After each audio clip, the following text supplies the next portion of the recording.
Hello guys, just before the video starts today, I just want to do a short little note basically saying anything I say in this video is my opinion. If you don't agree with it, that's totally fine. I just don't feel particularly very positive about Batman 50. But if you guys like it, that's totally fine, each to their own. I'm just saying I have shared some pretty negative opinions on Comic Book Carnage lately towards some of the books I've done videos on, and I will try and cut down on the amount of negative videos I do on these comics, because I don't want to make it sound like the comic book industry is crashing in.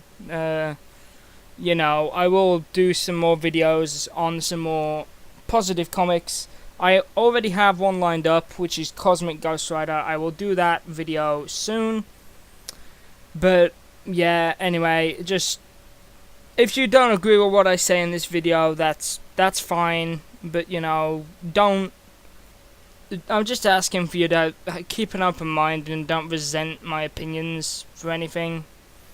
Like, you know, if you don't like it, that's okay. I don't like it either. If you like it, I respect that. You're entitled to have your own opinion. Nevertheless, I hope you enjoyed the video, and I will see you in the next one. Hello guys, Josh MC 2000 here, and today we're going to be doing a video on Batman issue 50 by Tom King. This is supposed to be the wedding issue. Emphasis in the word supposed to be. But I mean, come on, let's be honest. We all saw it coming a mile off that this wasn't going to happen, and even if it did, it wasn't going to last long. Because, you know, what? All that hype for, like... And could I be honest, most of the prelude for the wedding books were crap. Like, meh. First one was meh. Second one was okay. Third one was meh. Fourth one was utter flaming garbage. And I hear the Harley Quinn and Joker one wasn't much better. But that's what happens when you give all those different characters with different styles, different personalities, to the same writer. Not every single writer can write in the style required to write different characters. For example, I wouldn't have someone like, you know, the guy who wrote Black Mirror, Scott Snyder? I wouldn't have him as a first pick to write, like, I don't know, like Nightwing, or because Black Mirror was really dark, and it's like, okay, yeah, Dick Grayson is Batman in Black Mirror, but Nightwing's supposed to be a bit more go-lucky, and like, just the entire tone of Black Mirror was really somber, and it's like, I don't think that would work for a Nightwing book. But yeah, I would put Scott Snyder on a Batman book or Red Hood book, because that has a somber tone. So yeah. But I wouldn't... But, you know, anyway, that aside, I'm rambling. Batman 50. How was it?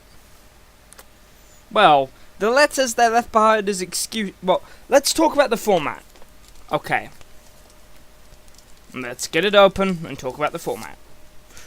Format, we have... You get a page of story. Because they're basically saying, oh, you know, let's do it tonight. I'll go get a judge. You get a witness. I'll bring a witness. Sorted. We'll do it on this rooftop at this time. See you there. And basically, like, she's like, okay, that sounds good. I agree. Let's do it. So they're basically they've made this plan after dealing with Kite Man of all people. I mean, Kite Man. Jesus. Then you get 2 pages of old style art from different eras, and they have like what's in the letter, because you see at the end of the book, and they leave 2 letters behind for each other. Because basically they jilt each other. That's what I got from this. They basically jilt each other, and they leave each other a letter basically explaining why they can't do it. And then you get this slap in the face that, like, oh, by the way, Bane orchestrated the entire bloody thing.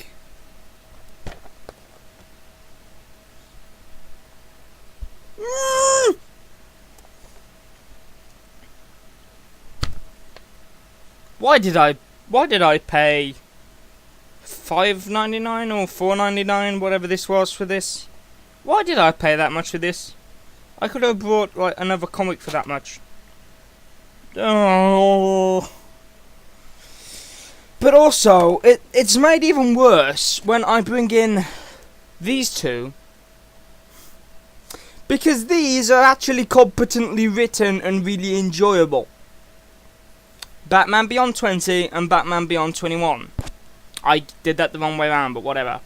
And they are the start of Target Batman, which is basically a story arc where there's this demon Batman haunting people in the city, and as a consequence, Terry comes under fire from both the police and people he cares about. Like, he goes to talk to Dana over about her seeing something, and partway, well, basically, he was caught, you know, behind the back, but we won't go there.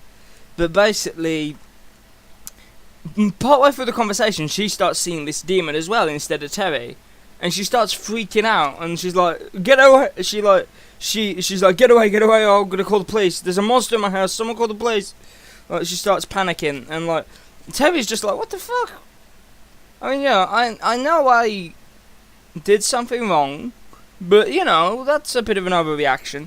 And like, basically, he's just like, "Look, whatever it is to cause this, I'm sorry," and he walks out. And basically, he thinks nothing of it. He's just like, "Oh, Dana's overreacting." But then an entire crowd of people start trying to burn the statue of Bruce as Batman, and it's like, what the, yeah. And basically, you get this idea that there's something going on causing Batman to have a bad reputation and cause a bad feel around the Batman. But it's actually really well written. And also, in this one, we also see hints that there will be a Robin Beyond joining Batman Beyond, which is pretty solid. I can't complain about that. Because thing is, the reason why this is so annoying is because Batman Beyond is a concept that only has limited stuff pre-set up. Everything else you've got to do from scratch. You have a couple of mainstay villains from the TV show back in the 90s or 80s, whenever it aired. But outside of that, you only really have, like, Terry, Bruce, Richard's gone. Tim was turned into a Joker in this universe, I believe. I don't know, maybe that's been retconned, I'm not sure, but I'm pretty sure this follows on from the events of the comics, as did the New 52 version. But basically, Barbara is the police commissioner. Well, it's weird, because she looks young in this. I thought she was old in the TV show. I don't know, maybe they've changed that, retconned it. Because there's a few details that don't appear to line up with the TV show, but mostly it appears to line up. I mean, the city looks exactly the same as it did in the TV show. The technology, the Batcave, everything. And it's just a really fun romp with a futuristic Batman. I must admit, Batman Beyond, I actually prefer Terry as Batman over Bruce. This is personal preference for me. I think Bruce is kind of an ass, but Terry's a bit more likable. And Terry has some moments where it's like, yeah, I like this guy. You know, I mean, thing is, he was a bit of an ass to, like, his younger brother who was being Robin. But you know it's because he wants to protect his brother. It's not about, like, because Bruce was the one who gave him the costume and was like, yep, go join Terry out there. And Terry's like, what? Could you not have at least discussed this with me first? This is my brother, like. And apparently also both their parents are dead. I'm not sure if that's something that happened earlier in the series, because I've joined late, because these are the only two I have. Because I literally, I saw that cover and it looked awesome, and I'm like, I'm getting those. because I've been looking for an excuse to get into Batman Beyond. Let's do it. This thing is, I originally meant to pick it up at the start of Rebirth, but I just never got round to it. It was always something I wanted to pick up, but I never had enough money on me to do. So eventually, you know, my pickups went in the shop. I saw it. I picked it up. Surprisingly, Forbidden Planet seems to be running out of stock a lot lately when I get there. Maybe it's because I've changed the time I go. I normally used to go on a Thursday, but now I'm going in on a Wednesday. So there appears to be a lot less, like... It's weird, because you'd think there'd be more stock on a Wednesday, because that's the day this stuff comes out, but... It's strange. Really strange. But, you know... Anyway, I've also ordered in Deathstroke 33. That'll be arriving soon. I ordered a variant cover for that. This is also a variant cover because this is the only copy they had of this. But to be honest, I'm regretting buying this anyway. And honestly, I'm not picking up Tom King's Batman again. I might pick up the trades up until War of Jokes and Riddles. Simply because I've heard Jokes and Riddles is good. But I think with Batman I'm going to go back to trades. Because it's honestly not interesting enough to pull me in. Which is disappointing because I heard the New 52 Batman run was one of the best things to come out of New 52. So I'm actually really disappointed with that. But you know, different writer. I'm pretty sure Scott Snyder was writing Batman in New 52. I'm not entirely sure. But yeah, it's not. It's a kick in the teeth, to be honest, because they built it up like crazy only to do that. I mean, like, the thing is, if they'd give us a bit more of a reason, I wouldn't be so irritated. It's just the fact that it's just like kick in the teeth. They both jolted each other. Whereas, like, if they'd have done something cool, like they're at the wedding, and also just the whole premise of Batman and Catwoman getting married, but not Selina and Bruce, is just stupid, really, to be honest. Because I mean, like, look at all the weddings in comics.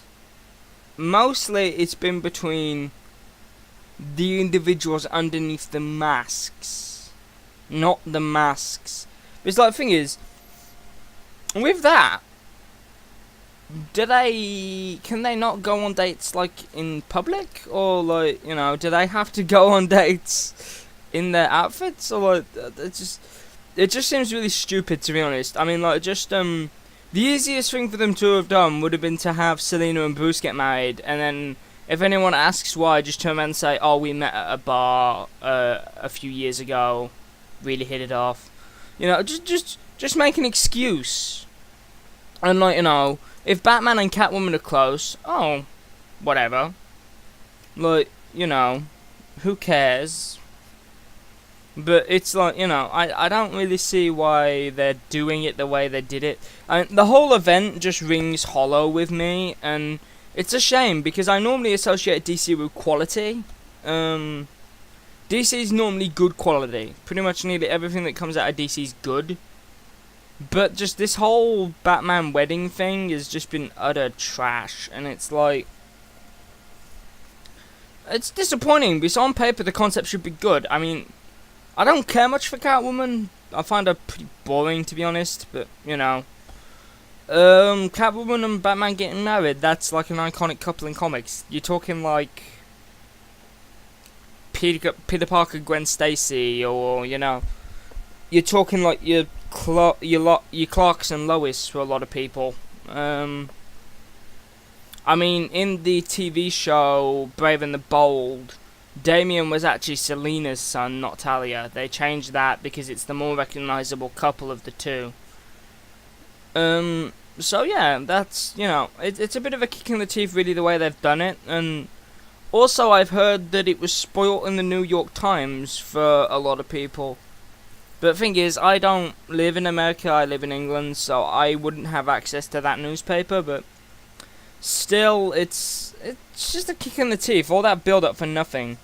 And then for them to turn around and say it's a 100-issue story, give me a bloody break. I do not want Batman and Catwoman flipping and ahhing over each other for 100 goddamn issues. Get out. Literally. If you ask me, a hero getting married should be something towards the end of the run, and then it signals the end of the run because they're happy they've overcome their trials. Like, for example, an example I'd give you, if I was doing a Red Hood book, I'd have him get married to Rose towards the end of the run. They'd both retire shortly after the wedding. Like, you're talking like maybe 5-10 years after the wedding, they'd both retire and leave it. Because at the end of the day, there's nothing really keeping them doing what they're doing. They have better things they'd rather be doing. I mean, hell, that kind of time frame, you could even end up having kids involved. It's like, it gets messy, it gets awkward, so it's like, it just gets to a point where they're like, okay, stop, reach a level of normal. And then it gives the series a sense of closure. You know there's a happily ever after, or you could turn it into a really grim ending. Like, you could go multiple ways with that, or you could even go into another series following the next generation, kind of like Batman Beyond. It's like, it leaves you options. You don't do it partway through a run and then leave it like on a crappy note and just be like, oh, don't worry, it goes to issue 100. To be honest, after this, I think King would be lucky if he got 100 issues, because the amount of backlash people are giving this book is stupendous. Just take a look at the internet. It's exploding right now on the comic side of things to do with this book. And honestly, guys, instead of buying this, buy yourself these. You will enjoy them more as a Batman fan. Trust me, these feel more like Batman than this does. This does not feel like Batman. The main series does not feel like Batman. The main series feels like just a poorly written mess. Whereas Batman Beyond feels like a true Batman book. I mean, like, it's just, whatever, man. To be honest, I should have seen this coming with the whole, how bad some of the prelude to the wedding things were. I should have just seen this coming a mile off, but hey ho, whatever. We will see you all in the next one. Sorry this video has been kind of ranty again. I promise I will try and review more comics that don't make me angry. It's just lately there's been a couple of them that haven't been very good. I'm sorry, guys. Right, we'll see you in the next one. Have a good day.